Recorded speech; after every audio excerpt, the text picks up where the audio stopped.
آج ہم محمد علی جناح کی اس شاندار قانونی کیریئر پر بات کریں گے جس نے دراصل ان کی سیاست کی بنیاد رکھی۔ دیکھیں، پاکستان کے بانی بننے سے تو بہت پہلے وہ برطانوی ہندوستان کے سب سے ذہین اور سب سے مہنگے وکیلوں میں سے ایک تھے، اور ان کی خاصیت کیا تھی؟ وہ انگریزوں کے خلاف انہی کا قانون استعمال کرنے میں کمال رکھتے تھے۔ تو پہلی بات، ان کی قانونی ذہانت نے انہیں شروع میں ہی، مطلب بالکل کیریئر کے آغاز میں ہی، قومی سطح پر مشہور کر دیا تھا۔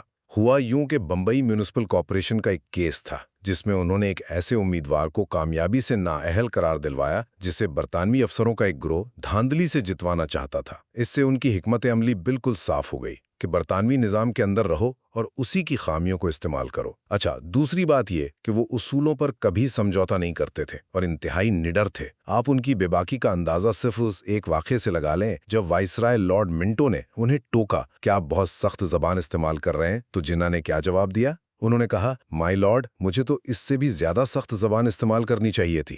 سوچئے ذرا۔ اور تیسری اور آخری بات، انہوں نے قانون کو صرف پیسہ کمانے کے لیے نہیں بلکہ سماجی اصلاحات کے لیے بھی استعمال کیا۔ ایک طرف تو انہوں نے 1937 کے شریعت ایکٹ کا مسودہ بنایا جس سے مسلم خواتین کو وراثت میں وہ حقوق ملے جو پہلے نہیں ملتے تھے، اور دوسری طرف وہ خود بھی بہت کامیاب تھے، اتنے کہ بر صغیر کے امیر ترین لوگوں میں شمار ہوتے تھے۔ ان کی الماری میں 200 ہاتھ سے سلے سوٹ تھے اور وہ اس زمانے میں ماہانہ 40,000 روپے کما رہے تھے۔ تو خلاصہ یہ ہے کہ جناح کے لیے قانون صرف ایک پیشہ نہیں تھا بلکہ سیاسی جدوجہد اور سماجی اصلاحات کا ایک بہت طاقتور ہتھیار تھا۔